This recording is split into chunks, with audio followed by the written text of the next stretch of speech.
On a beautiful Texas morning, 80 of the world's best amateur golfers have gathered in East Central Texas, and the beautiful Whispering Pines Golf Club, as the fifth part of the Spirit takes place here at Whispering Pines Golf Club. A gorgeous day awaits us here on a Wednesday, and it should be gorgeous through the rest of the weekend as we have started off on the fifth installment of the Spirit International. And some of the best talent is ready to go to work and try and make as many birdies as possible in a very fun and entertaining format. Well, we've been blessed with great weather and, as always, blessed with some great company here from our broadcast center above the 10th hole here at Whispering Pines. Will Haskett alongside Mark Lash and Jeff Morton.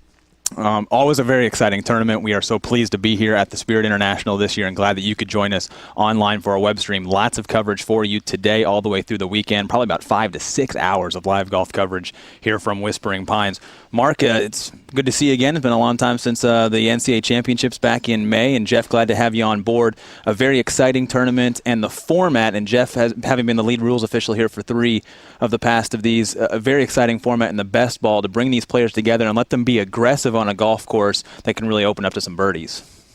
As you pointed out there, Will, it is a fun format and the emphasis on birdies. An absolutely wonderful day here at Whispering Pines and an absolutely wonderful golf course. The 4-ball stroke play format does lend itself to some strategy.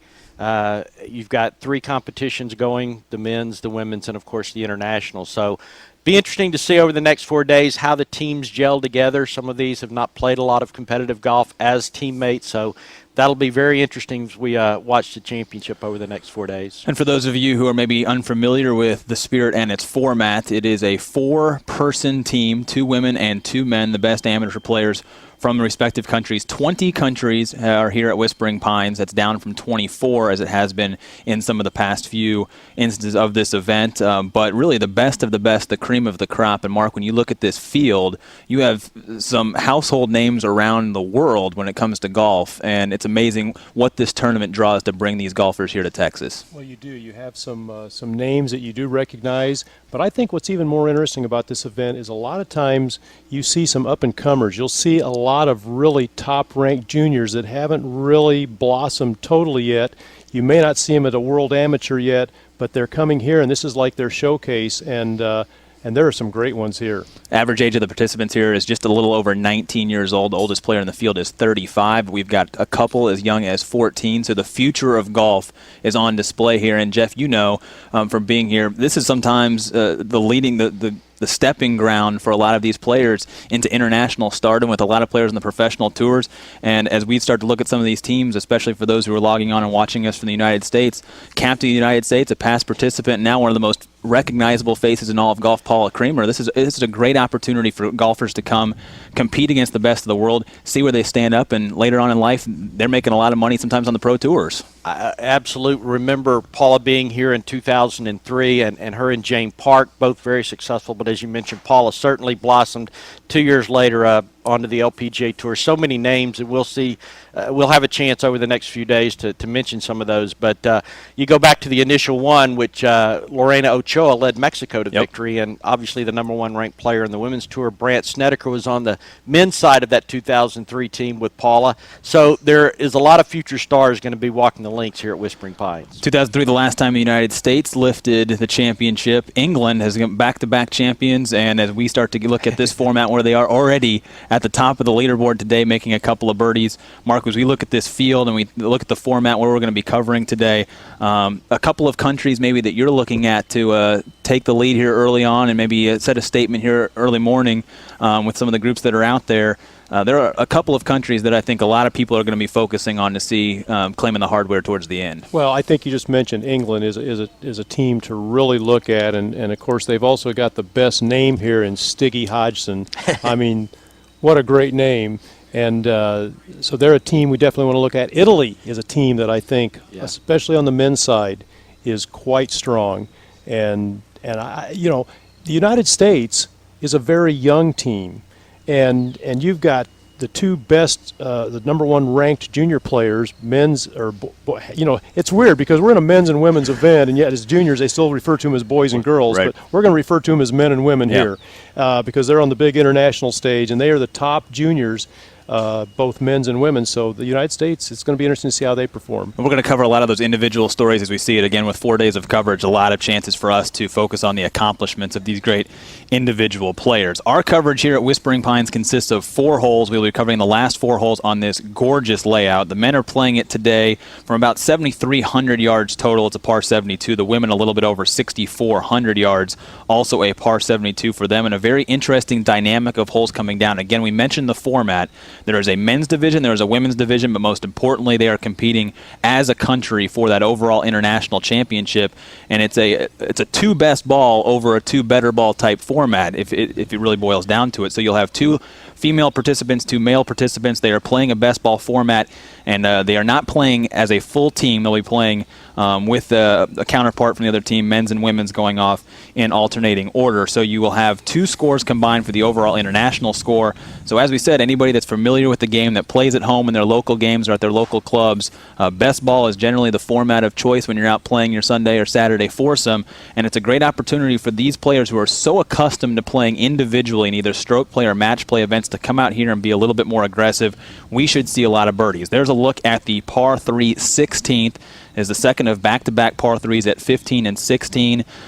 If the pins are accessible today, especially on 16, the pin pretty accessible over there in the middle right portion of that green, although it plays 220 for the men from the back and 180 for the women to the middle of that green. And then they'll move forward to the par 5 17th, which is a bear of a hole for the men from the back tees. It is 590 yards for the men. There's a look from the women's tee at 16. 495 yards for the women.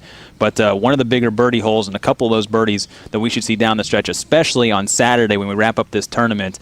17 is going to be a big swing hole for the players out there. And, Jeff, you've seen that in past competitions, because we'll get to 18 in a second, how difficult that is. But a look from the men's tee at 17. Par 5s are important in best ball play. If you don't make a birdie on a lot of the par 5s out here, you're losing a shot to the field. And as you mentioned, the whole location here is very accessible today on the front left, but they are playing the back tee on 17. I would not be surprised if the setup crew on the final round would sneak that tee up to the 560 tee, and that is a reachable par 5. As you can see from the shot there, Will and Mark, there is absolutely no wind here today, which is, number one, unusual, and number two, again, will lead to some great scoring opportunities. But as you can see on the 17th green, the hole is probably in one of its most accessible locations there on that front left, and maybe part of the flattest part of the green there. So we should see a lot of birdies on 17 today. Go ahead, Mark. Something that I think is fascinating, you talked about the team aspect before, and Jeff, this is really a question for you, because we talked about, the players are going to read each other's putts and help each other, but what exactly are their limitations? Because yesterday, Jordan Spieth was talking about this while he was in his practice round. Can he actually stand behind on my putt, and what can he and can't do? Why don't you explain for us what they are allowed to do and what they're not allowed to do?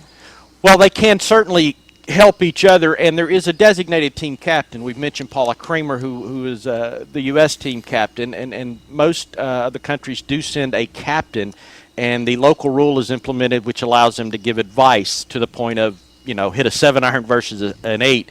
Not just the caddy and the player or the partners that are out there, but the captain as well. But to specifically answer your question, if Ben is lining up a putt, Jordan can certainly help him, can say, I think it's going to go right, left, whatever.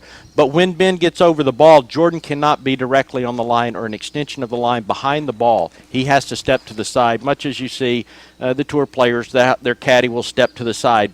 Jordan would have to do the same thing. He could not, if they were on the same line, he would not be able to stand directly behind Ben while he was putting and watch that. He would have to step aside.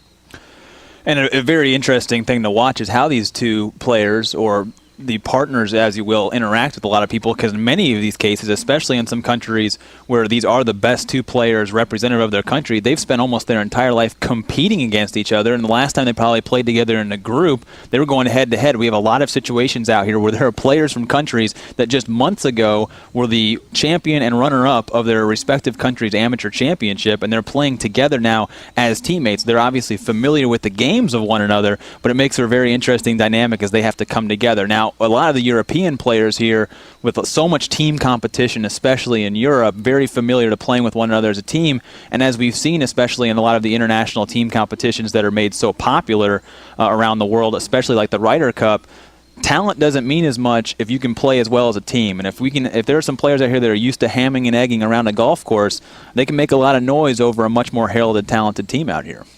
Don't overlook the Asians either. The Koreans, the team from Chinese Taipei is very young, but they are, as you pointed out, Will, much more accustomed to playing together as a team as opposed to the Europeans, certainly the Americans. And some of the Western European guys and gals have a little more experience, but it's going to be a lot of fun.